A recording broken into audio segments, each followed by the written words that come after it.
அஸ்ஸலாமு அலைக்கும் வரஹ்மத்துல்லாஹி வபரகாத்துஹு. அன்பான சகோதர சகோதரிகளே, இன்றைய 48வது நாளுடைய பாடமாக, வகுப்பாக அண்டை வீட்டாருக்கான உரிமைகள், கடமைகள் என்ன என்பதை குறித்தும், சுத்தம் சம்பந்தமாக இஸ்லாம் சொல்லியிருக்கக்கூடிய விஷயத்தையும், ஈமானுடைய சுவையை நாம் உணர வேண்டும் என்றால் நாம் செய்ய வேண்டியது என்ன, அதுபோன்று வெட்கம் நம்மிடத்தில் எவ்வளவு அவசியமான ஒரு பண்பு என்பதை குறித்தும் நாம் காண இருக்கின்றோம்.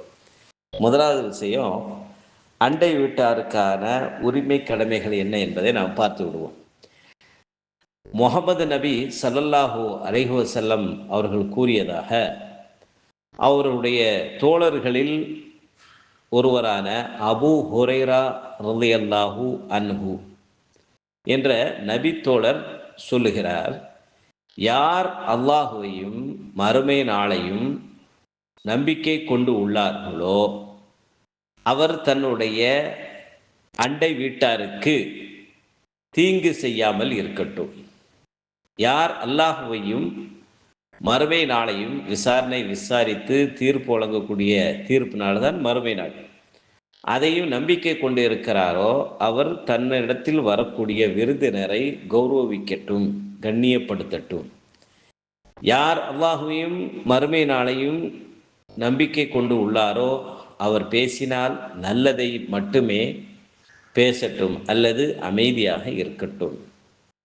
இப்படி ஒரு செய்தி முஸ்லிம் என்ற நபி மொழியில் இருக்கு.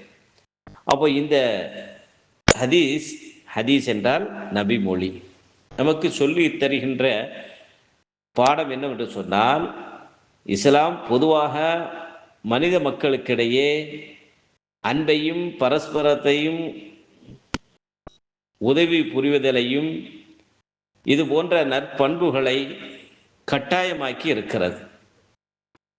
அண்டை வீட்டுக்காரர் முஸ்லிமாக இருக்கலாம், முஸ்லிம் அல்லாதவராக இருக்கலாம், ஏன் நம்முடைய அண்டை வீட்டார் நம்முடைய இரத்த பந்து உறவுகளில் உள்ளவர்களாக இருக்கலாம், நம்முடைய அண்ணன் தம்பியாக இருக்கலாம், செச்சா சித்தப்பா பெரியப்பா இருக்கலாம், சின்னம்மா பெரியம்மா இருக்கலாம், அத்தையா இருக்கலாம், மாமா மாமியா இருக்கலாம், இப்படி யாராக வேண்டுமானால் இருக்கலாம்.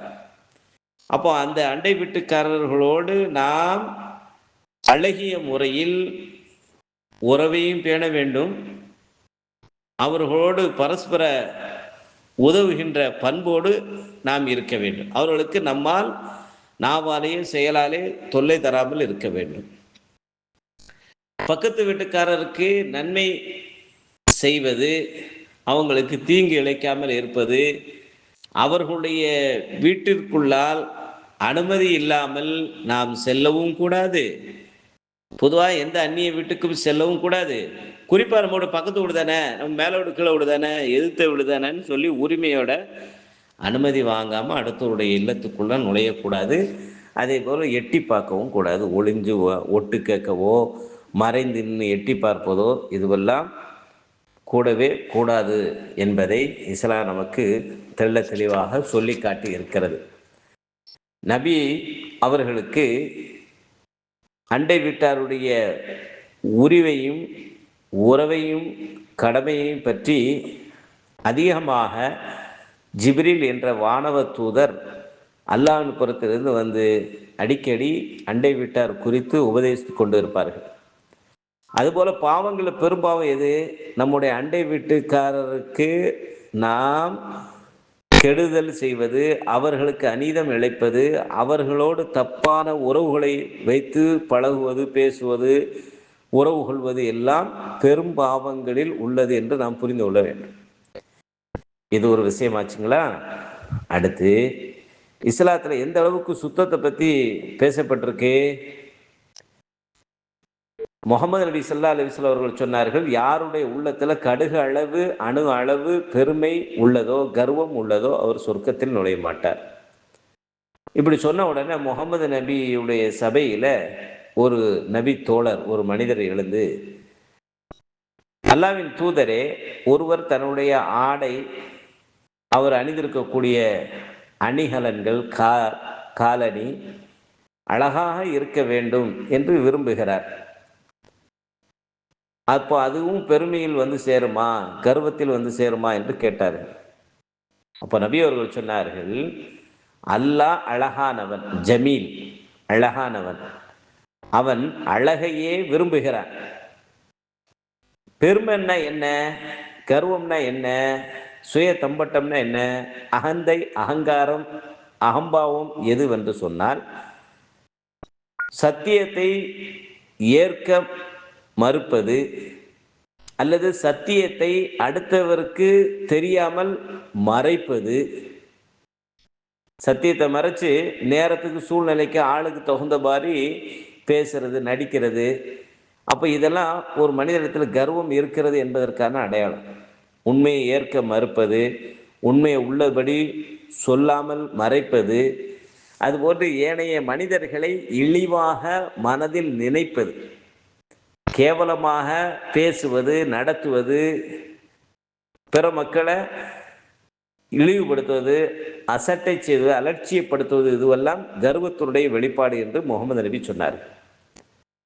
அப்போ இஸ்லாம் என்பது பெருமைப்படுதலையும் மக்களை இழிவுபடுத்துவதையும் தடை செய்துள்ளது. சுத்தம் என்பது மனிதன் உபயோகிக்கக்கூடிய, பயன்படுத்தக்கூடிய அனைத்திலையும் கடைபிடிக்கணும். உள்ளமும் சுத்தமாக இருக்க வேண்டும், வெளிப்புறமும் உடல், உடை, உறைவிடம், இருப்பிடம், சுற்றுச்சூழல் எல்லாவற்றையும் சுத்தமாக வைத்துக் கொள்ளுதல். வீடு, பாடசாலை, நடபாதை என எல்லாவற்றிலும் சுத்தத்தை நம்ம கடைபிடிக்கணும். மக்கள் நடமாட்டத்தில் தொல்லை தரக்கூடிய பொருளை அகற்றுவது அது ஒரு தர்மம், அது ஒரு வணக்கம், இபாதத், அதுக்கு நன்மை இருக்கு. அதுபோல மக்களுடைய நடபாதையில் வழியை மறிச்சுக்கிட்டு நின்றுக்கிட்டு பேசிக்கிட்டு இருக்கிறது, கூத்தடிக்கிறது, கும்மாளம் போடுறது, விளையாடுறது, இதுவெல்லாம் தடை செய்யப்பட்டிருக்கு. அதுபோல நடபாதைகளில் மலஜலை கழிக்கிறது, இதுவெல்லாம் சபிக்கப்படக்கூடிய காரியங்கள். அதனால் மக்களுடைய நடபாதைகளை சுத்தமாக நம்ம வச்சிருக்கிறோம். குறிப்பாக நபி அவர்கள் ஐவேளை தொழுகைக்கு ஒலு அவசியம் சொன்னால், ஒலு இல்லாமல் சுத்தம் இல்லாமல் தொழுகக்கூடாது. கடமையான குளிப்பாயிடுச்சுன்னு சொன்னால் குளித்து சுத்தமாகி ஒலு செய்து தொழணும். அப்போ இதையெல்லாம் பேணணுங்கிறத இஸ்லாம் கட்டாயப்படுத்தி சொல்லுது. அதுலேயும் குறிப்பாக வாரத்துக்கு ஒரு நாளாவது கம்பல்சரி என்ன செய்யணும், உடல் முழுவதையும் சுத்தப்படுத்தி கழுக வேண்டும் என்றெல்லாம் பெருமானார் நமக்கு போதனையாக சொல்லியிருக்கிறார்.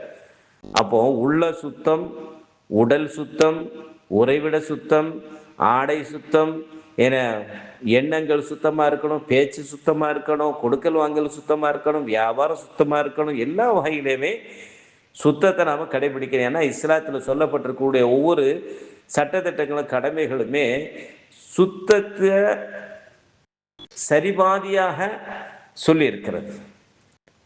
ஈமான்ல இறை நம்பிக்கையில் சரிபாதி எனது சுத்தத்தை கடைபிடிக்கிறது தான். சொல், செயல், எண்ணங்கள்ல உள்புறமும் வெளிப்புறமும் சுற்றுச்சூழல் எல்லாத்தையும் நல்லதை நடக்கும், சுத்தத்தை நடக்கும். அடுத்து முகமது நபியுடைய நற்பண்புகளில் ஒரு முக்கியமான நற்பண்பு என்னன்னா ஈமான். நாம் இறைவனை நம்பிக்கை கொண்டிருக்கோம், ஒரு கடவுளுக்குரிய நம்பிக்கை கொண்டிருக்கோம்னு சொன்னால் அந்த நம்பிக்கையினுடைய சுவையை உணரணும்னு சொன்னால் அதுக்கு சில நம்பிக்கைகள் நம்முடைய உள்ளத்தில் ஆழமாக சந்தேகத்துக்கு இடமெல்லாம் பசுமரத்து ஆணி போல பதிந்திருக்கணும். முகமது நபி ஸல்லல்லாஹு அலைஹி வஸல்லம் அவர்கள் சொன்னார்கள், யாரிடத்துல 3 விஷயங்கள் இருக்கிறதோ அவர் ஈமானின் இறை நம்பிக்கை கொண்டதனுடைய சுவையை உணர்ந்து கொள்வார், கண்டு கொள்வார், ருசித்து விடுவார். ஃபர்ஸ்ட் என்ன அப்படின்னா, அல்லாஹுவும் அவனுடைய தூதராகிய முஹம்மத் அவர்களும் இந்த உலகத்தில் உள்ள எல்லாத்தை விடவும்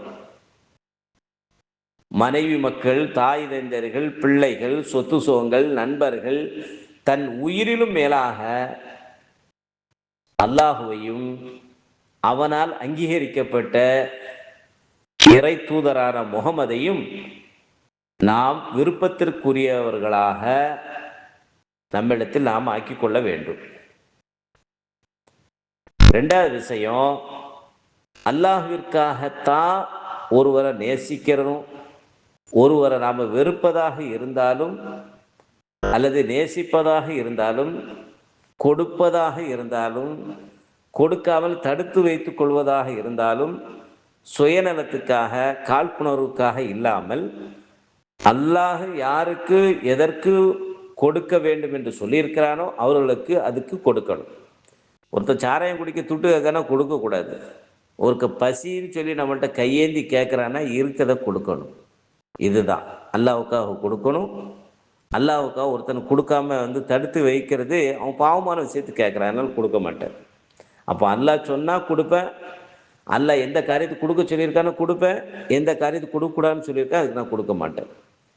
இது ரெண்டாவது விஷயம். மூணாவது விஷயம் என்ன அப்படின்னா, நெருப்பில் வீசப்படுவதை போன்று ஒரு மனிதன் இஸ்லாத்தை ஏற்றுக்கொண்டதற்கு பிறகு அந்த இஸ்லாத்தை விட்டு பழையபடி பலதெய்வ கொள்கையின் பக்கம், குஃப்ரின் நிராகரிப்பு, இறை நிராகரிப்பின் பக்கம், அந்த சிந்தனை செயல்பாடுகள், அந்த கொள்கையின் பக்கம் திரும்பி விடுவதை வெறுக்க வேண்டும். இந்த 3 அம்சத்தை நம்ம சமச்சீராக நாம் நடுநிலையோடு கரெக்டாக ஃபாலோ பண்ணாலே ஈமானுடைய டேஸ்ட்டை, சுவையை உணர்ந்தவர்களாக ஆகிவிடுவோம், ருசித்தவர்களாக ஆகிவிடுவோம். அந்த ஈமானிய மன வலிமை இருக்க அது வேற எதாலையும் அசைச்சு பார்க்க முடியாது, அவ்வளோ ஸ்ட்ராங்காக இருப்பார். அப்போ எல்லாவற்றிற்கும் முன்னால் அல்லாஹுவையும் அவனுடைய தூதரை நாம் நேசிக்க வேண்டும். இறைவனிற்கோ அல்லது இறைவனுடைய தூதருக்கோ மாறு செய்கின்ற விஷயத்தில் மனிதர்களுக்கு கட்டுப்படாமல் இருக்கணும். ஈமானுடைய பூரணத்தன்மை இறைவனுக்காக மாத்திரமே ஒருவர் இன்னொருவர் மீது அன்பு கொள்ள வேண்டும். யாருடன் இத்தகைய பண்புகள் ஒரு சேர சேர்ந்து விட்டதோ அவருடைய உள்ளத்தில் அமைதியையும் ஆறுதலையும் நிச்சயமாக அவர் பெற்றுக்கொள்வார். அடுத்து கடைசியான ஒரு விஷயம், வெட்கம் என்ற ஒரு பண்பு. முகமது நபி ஸல்லல்லாஹு அலைஹி வஸல்லம் அவர்கள் சொன்னார்கள், வெட்கம் நல்லவற்றைத்தான் உங்களிடத்தில் கொண்டு வரும்.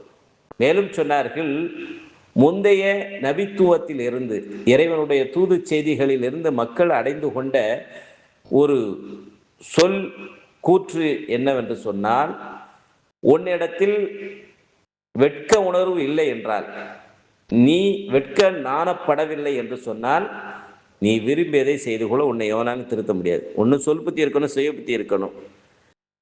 இந்த ரெண்டுமே ஒரு மனிதன்கிட்ட இல்லைன்னா வெட்கம் கெட்டவன் சொன்னால் ஹயா போய் விடுமே என்று சொன்னார். ஹயா என்றால் வெட்க உணர்வு போய் விடுமே ஆனால் அவனை நாம் அடித்தாலோ துன்புறுத்தாலோ, அடித்து சட்டத்தாலேயோ கண்டிஷன் பண்ணுறதுனாலையோ அவனை திட்டி தீக்கிறதுனாலையோ அடிச்சுறதுனாலையோ அவனை நம்ம திருத்தி விட முடியாது.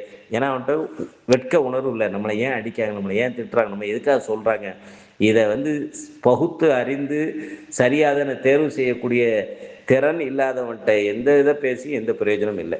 சரி, வெட்கம் என்ற நற்பண்பு அதற்கு சொந்தக்காரனை, அதை வெட்க உணர்வு உடையவனை மானக்கேடான தீமையான காரியங்கள் செய்வதை விட்டு அந்த வெட்க உணர்வு தடுக்கும். வெட்கத்தை இழந்து விட்டால் அவன் இழிவடைந்தவனாக, மடையனாக, முட்டாளாக மாறிவிடுகிறான். மனிதர்களுடைய பேச்சிற்கு செவி சாய்க்க மாட்டான். மக்களிடம் இழிவடைவது ஒரு சிறிய விஷயமாக அவனிடத்தில் ஆகிவிடும். அவனுடைய தன்மையே கேவல இழிவு நிலைக்கு அந்த பண்பு இல்லை என்று சொன்னால் அவனை கொண்டு போய் சேர்த்து விடும். வெட்கம் என்பது மக்கள் விரும்புகின்ற அனைத்து பண்புகளையும் பெற்றுக்கொள்வதற்கு உதவும். அதே போல மக்கள் வெறுக்கக்கூடிய அனைத்து காரியங்களை விட்டும் அவனை தூரமாக்கி வைக்கும். எனவே நபி அவர்கள் இவ்வாறு மொழிந்தார்கள், வெட்கம் ஈமானில் இருந்து ஒன்றதாகும். ஈமான் இறை நம்பிக்கைகள் அதுவும் ஒன்று. ஈமான் சொர்க்கத்திற்கு உரியதாகும். இழிவு முரட்டு தன்மைக்கு எதிரானது. வெட்கம் இல்லை என்று சொன்னால் அவன் இழிவடைந்தவனாக, முரட்டு தன்மை உடையவனாக ஆகிவிடுவான். அது நரகத்திற்கு அவனை கொண்டு போய் சேர்ப்பது காரணமாக ஆகிவிடும். ஆக இத்தகைய இன்னைக்கு நாம் தெரிந்து கொண்ட இந்த 4 நற்குணம் உடையவர்களாக நம்மை நாமே ஆக்கிக்கொள்ள வேண்டும்.